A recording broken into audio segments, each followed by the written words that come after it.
નમસ્કાર. દિવસભરના તાજા સમાચારોમાં તમારું સ્વાગત છે. તમારી સાથે હું છું પિનલગીરી ગોસ્વામી. સમાચારો વિસ્તારથી જાણીએ એ પહેલા મહત્વના સમાચારો ઉપર એક નજર. નમસ્કાર મિત્રો. આજે તારીખ 1 માર્ચ 2025 છે.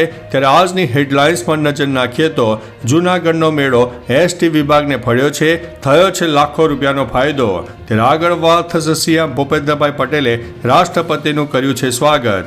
આગળ વાત થશે મહાકુંભમાં યોગીએ સફાઈ કર્મીઓ સાથે ભોજન કર્યું છે. ત્યારે વાત થશે વનતારાને મળ્યો છે પ્રાણી મિત્ર એવોર્ડ. આગળ વાત થશે નગરપાલિકાની ચૂંટણી બાદ કોંગ્રેસના 4 કાઉન્સિલર બીજેપીમાં જોડાઈ ગયા છે. આગળ વાત થશે શિવલિંગની ચોરી કેસમાં મોટો ખુલાસો સામે આવ્યો છે. ત્યારે વાત થશે ટ્રમ્પનું નવું ફરમાન સામે આવ્યું છે. ત્યારે આગળ વાત થશે ભારત પાકિસ્તાન વચ્ચે વધુ 3 મેચનું આયોજન થશે. ત્યારે આગળ વાત થશે સ્કૂટર પર આવેલી યુવતી કપડાં સૂકવેલા હતા અને એ કપડાની ચોરી કરીને ફરાર થઈ ગઈ છે. ત્યારે વાત થશે દરિયાકાંઠાના જિલ્લાઓ માટે યલો એલર્ટ જારી કરવામાં આવ્યું છે. આગળ વાત થશે ખાણીપીણીના શોખીનો અમદાવાદીઓ માટે માઠા સમાચાર છે. તો વાત થશે અમિત ચાવડાએ સરકાર ઉપર કર્યા છે મોટા આક્ષેપો. આગળ વાત થશે વીઆઈપી નંબર માટે નહીં ચૂકવવા પડે રૂપિયા. ત્યારે વાત થશે ગુજરાતની આ ડેરીનું ઘી ખાતા હોય તો તમે ચેતી જજો. આગળ વાત થશે ચેમ્પિયન ટ્રોફીમાંથી બહાર થયા બાદ પાકિસ્તાનમાં મોટો હોબાળો જોવા મળ્યો છે. ત્યારે વાત થશે પશુપાલકો માટે સારા સમાચાર સામે આવ્યા છે, ભાવમાં થયો છે વધારો. હવે મિત્રો સમાચારો વિસ્તારથી.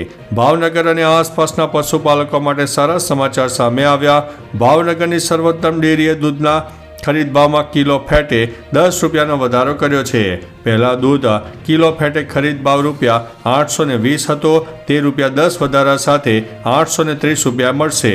નવા મહિના પહેલા સુરત અને તાપીમાં 2.5 લાખ પશુપાલકોને સુમૂલ ડેરી દ્વારા દૂધના ભાવમાં કિલો ફેટે 20 રૂપિયાનો વધારો મળ્યો હતો.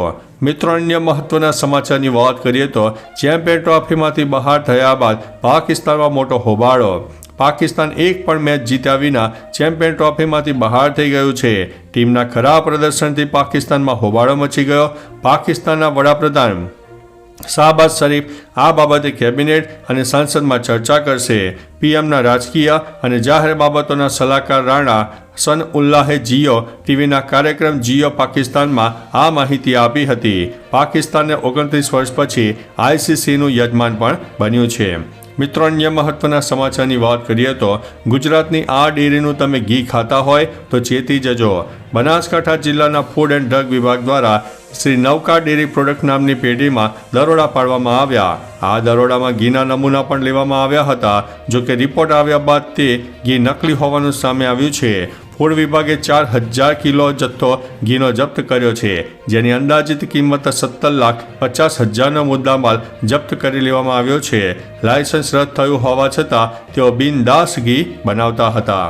મિત્રો અન્ય મહત્વના સમાચારની વાત કરીએ તો વીઆઈપી નંબર માટે નહીં ચૂકવવા પડે રૂપિયા. રાજ્ય સરકાર દ્વારા વાહનોના નંબર માટે મહત્વનો નિર્ણય લેવામાં આવ્યો છે, જેમાં હવે વાહન માલિકો પોતાના જૂના લકી નંબર પોતાની પાસે જ રાખી શકશે. જો કોઈ વાહન ચાલક પોતાનો લકી નંબર અન્ય નવી ગાડીમાં રાખવા ઈચ્છે તો તે થઈ શકશે, જેમાં વાહન વેચાણ અને સ્ક્રેપ મામલે આ નિયમ લાગુ કરવામાં આવશે.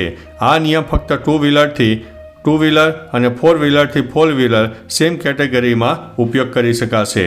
મિત્રો અન્ય મહત્વના સમાચારની વાત કરીએ તો અમિત ચાવડાએ સરકાર સામે કર્યા છે આક્ષેપ. કોંગ્રેસ નેતા અમિત ચાવડાએ બજેટ ફાળવણીમાં થતા અન્યાય મામલે સરકાર સામે આક્ષેપ કર્યા હતા. અમિત ચાવડાએ જણાવ્યું હતું કે ગુજરાતની ભાજપ સરકાર દ્વારા ઓબીસી, એસસી, એસટી તેમજ માઇનોરિટીના બોર્ડ અને નિગમોને દર વર્ષે બજેટ ફાળવણીમાં અન્યાય થાય છે. રાજ્યમાં 52% વસ્તી ઓબીસી સમાજની છે, 7% વસ્તી અનુસૂચિત જાતિની અને 14% વસ્તી આદિવાસી સમાજની છે, 9% વસ્તી લઘુમતી સમાજની છે, છતાં અન્યાય થઈ રહ્યો છે. મિત્રો અન્ય મહત્વના સમાચારની વાત કરીએ તો ખાણીપીણીના શોખીન અમદાવાદીઓ માટે માઠા સમાચાર છે. અમદાવાદમાં આવેલા ખાણીપીણી બજાર માણેક ચોક 1 મહિના માટે બંધ રાખવાનો નિર્ણય કરવામાં આવ્યો છે. માણેક ચોકમાં કામકાજ કરવાનું હોવાથી નિર્ણય કરવામાં આવ્યો છે. અમદાવાદ મ્યુનિસિપલ કોર્પોરેશન ડ્રેનેજ લાઇનનું કામ ચાલતું હોવાથી માણેક ચોક બંધ રાખવાનો નિર્ણય લેવામાં આવ્યો છે. ખાણીપીણી બજાર જરૂરિયાત પ્રમાણે બંધ રાખવામાં આવશે. અમદાવાદ મ્યુનિસિપલ કોર્પોરેશન ડ્રેનેજ લાઇનનું કામ ચાલતું હોવાથી માણેક ચોક હવે બંધ રહેશે. મિત્રો, અન્ય મહત્વના સમાચારની વાત કરીએ તો દરિયાકાંઠાના જિલ્લાઓ માટે યલો એલર્ટ જાહેર. ફેબ્રુઆરી મહિનો વિદાય લઈ રહ્યો છે, તેની સાથે સાથે ગરમીનો પારો પણ ઉંચકાઈ રહ્યો છે અને માર્ચ મહિનાની એન્ટ્રી પણ થઈ ગઈ છે.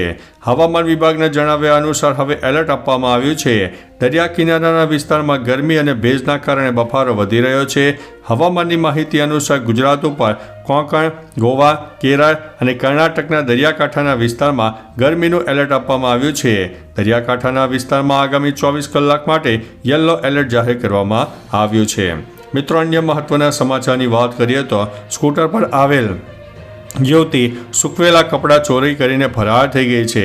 જામનગરનો એક અજીબો ગરીબ ઘટનાનો વિડીયો સોશિયલ મીડિયામાં વાયરલ થયો, જેમાં એક યુવતી કપડાં ચોરીને ફરાર થતી જોવા મળી છે. જેમાં રામેશ્વર નગર વિનાયક પાર્ક ગરબી ચોકમાં કપડાં ચોરીની ઘટના બની છે. એક્ટિવા પર આવેલી યુવતીએ કપડાં ચોર્યા હતા. આ યુવતી ભાડેથી પાડોશમાં રહેતી હતી. સમગ્ર મામલો પોલીસ સ્ટેશન પહોંચ્યો છે. ભાડુઆતે મકાન ખાલી કરવાની બાહેધરી આપતા મામલો થારે પડ્યો છે. મિત્રો, અન્ય મહત્વના સમાચારની વાત કરીએ તો ભારત પાકિસ્તાન વચ્ચે વધુ 3 મેચ રમાશે. ચેમ્પિયન ટ્રોફીમાં ભારતે પાકિસ્તાનને હરાવીને મેચ જીતી લીધી છે. હવે ક્રિકેટ રસિકો માટે સારા સમાચાર છે, જેમાં એશિયા કપ 2025ને લઈને સારા સમાચાર સામે આવ્યા છે. ક્રિકબઝના અહેવાલ અનુસાર એશિયન ક્રિકેટ કાઉન્સિલની બેઠકમાં ટુર્નામેન્ટ માટે સપ્ટેમ્બરની વિન્ડોઝને મંજૂરી મળી છે. આગામી સમયમાં એટલે કે આ વર્ષના અંતમાં ફરીથી ભારત અને પાકિસ્તાન ફરી એકબીજા સામે ટકરાશે. તો મિત્રો, તમે શું કહો છો આ મામલે? મિત્રો, અન્ય મહત્વના સમાચારની વાત કરીએ તો ટ્રમ્પનું નવું ફરમાન. અમેરિકામાં ટ્રાન્સજેન્ડર સૈનિકો અંગે એક મહત્વપૂર્ણ નિર્ણય લેવામાં આવ્યો છે. પેન્ટાગોને 26 ફેબ્રુઆરીએ જાહેરાત કરી હતી કે ટ્રાન્સજેન્ડર સૈનિકોને સૈન્યમાંથી દૂર કરવાની પ્રક્રિયા આગામી 30 દિવસમાં શરૂ થશે. જોકે કેટલાક કિસ્સાઓમાં ખાસ છૂટ આપવાની શક્યતા હજુ પણ રહેશે. આ નીતિને ટ્રાન્સજેન્ડર વ્યક્તિઓને લશ્કરમાં રહેવાથી કે ભરતી થવાથી પ્રતિબંધિત કરવાની દિશામાં એક મહત્વપૂર્ણ પગલું માનવામાં આવે છે. મિત્રો, અન્ય મહત્વના સમાચારની વાત કરીએ તો શિવલિંગની ચોરી કેસમાં મોટો ખુલાસો. દ્વારકાના હર્ષદના ભીડભંજન ભવાનીશ્વર મહાદેવ મંદિરમાં થયેલી શિવલિંગ ચોરી મામલે મોટો ખુલાસો થયો છે. શિવલિંગની ચોરી કરીને હિંમતનગર લવાયો હતો. પોલીસે શિવલિંગ શોધી કાઢ્યું છે. હિંમતનગરના એક ગામના 7 લોકોએ 2 વાહનમાં આવીને શિવલિંગની ચોરી કરી હતી. પકડાયેલા આરોપીએ કબૂલાત કરી હતી કે ભત્રીજીને સ્વપ્ન આવ્યો હતો કે ભીડભંજન ભવાનીશ્વર મહાદેવ મંદિરનું શિવલિંગ પોતાના ઘેર લાવીને સ્થાપના કરશો તો પ્રગતિ થશે. મિત્રો, અન્ય મહત્વના સમાચારની વાત કરીએ તો નગરપાલિકાની ચૂંટણી બાદ કોંગ્રેસના 4 કાઉન્સિલર બીજેપીમાં જોડાયા છે. નગરપાલિકાની ચૂંટણી પૂરા થયા બાદ રાજકારણમાં ગરમાવો યથાવત છે. હારીજ નગરપાલિકાની ચૂંટણી બાદ કોંગ્રેસમાં ભંગાણ પડ્યું છે. કોંગ્રેસના ચૂંટાયેલા પ્રતિનિધિઓ ભાજપમાં જોડાઈ ગયા છે. કોંગ્રેસના 4 કાઉન્સિલર પણ ભાજપમાં જોડાયા છે. હારીજ નગરપાલિકામાં ભાજપ 14 બેઠક સાથે બહુમતી ઉપર રહ્યું હતું. હવે હારીજ નગરપાલિકામાં ભાજપની 18 બેઠક થઈ ગઈ છે. મિત્રો, અન્ય મહત્વના સમાચારની વાત કરીએ તો વન તારાને મળ્યો છે પ્રાણી મિત્ર એવોર્ડ. પ્રતિષ્ઠિત પ્રાણી મિત્ર નેશનલ એવોર્ડ અનંત અંબાણીના વન તારાને એનાયત કરવામાં આવ્યો છે. આ એવોર્ડ કોર્પોરેટ કેટેગરી હેઠળ ભારત સરકાર દ્વારા આપવામાં આવે છે. પ્રાણી કલ્યાણ ક્ષેત્રે એનાયત કરાતું આ સર્વોચ્ચ સન્માન છે. હાથીઓના રેસ્ક્યુ, ઉપચાર અને આજીવન કાળજી રાખવાની સમર્પિત કામગીરી કરી રહેલા વન તારાની સંસ્થા Radhe Krishna temple elephant welfare ટ્રસ્ટના યોગદાનથી આ એવોર્ડ દ્વારા સરાહના કરવામાં આવી હતી. મિત્રો, અન્ય મહત્વના સમાચારની વાત કરીએ તો મહાકુંભમાં યોગીએ સફાઈ કર્મીઓ સાથે ભોજન કર્યું છે. 45 દિવસ ચાલેલા મહાકુંભને લઈને સમાપન થયું છે. જોકે મેળામાં ભક્તોની ભીડ જોવા મળી હતી. સીએમ યોગી અને બંને ડેપ્યુટી સીએમએ અરેલ ઘાટ ઉપર ઝાડુ મારીને સફાઈ કરી. યોગીએ બપોરે ગંગા પંડાલમાં પોલીસ કર્મીઓ, સફાઈ કર્મીઓ અને નાવિકોનું સન્માન કર્યું અને બાદમાં સીએમ યોગીએ સફાઈ કર્મીઓ સાથે ભોજન પણ કર્યું હતું. મિત્રો, અન્ય મહત્વના સમાચારની વાત કરીએ તો સીએમ ભૂપેન્દ્રભાઈ પટેલે રાષ્ટ્રપતિનું કર્યું છે સ્વાગત. ભારતના રાષ્ટ્રપતિ દ્રૌપદી મુર્મુનું અમદાવાદ એરપોર્ટ પર રાજ્યના મુખ્યમંત્રી ભૂપેન્દ્રભાઈ પટેલે સ્વાગત કર્યું છે. આ પહેલાં તેઓ નર્મદા જિલ્લાના એકતાનગર ખાતે વિશ્વની સૌથી ઊંચી 182 મીટરની સરદાર વલ્લભભાઈ પટેલની પ્રતિમા એટલે કે સ્ટેચ્યુ ઓફ યુનિટીની મુલાકાત લીધી. રાષ્ટ્રપતિ દ્રૌપદી મુર્મુ બુધવારે મહાશિવરાત્રિના પાવન દિવસે નર્મદાના મહેમાન પણ બન્યા હતા. મિત્રો, અન્ય મહત્વના સમાચારની વાત કરીએ તો જૂનાગઢનો મેળો એસટી વિભાગને ફળ્યો છે. આ વર્ષે એસટી વિભાગને અંદાજિત 1,42,00,000ની આવક થઈ છે, જ્યારે ગત વર્ષે 1,50,00,000ની એસટી વિભાગને આવક થઈ હતી. આ વર્ષે જૂનાગઢ મેળામાં પ્રવાસીઓની સંખ્યામાં વધારો થયો છે. એસટી વિભાગ દ્વારા વધારાની 300 મોટી બસ અને 70 મિની બસ વધારવામાં આવી હતી. એસટી વિભાગ દ્વારા પેસેન્જર માટે 7,598 ટ્રીપમાં 2 લાખ કરતાં વધુ મુસાફરોએ મુસાફરી કરી હતી. તો ચાલો મિત્રો, ફરીથી દેશ અને દુનિયાના સુપરફાસ્ટ સમાચાર લઈને મળતા રહીશું. ત્યાં સુધી અમને રજા આપશો. નમસ્તે.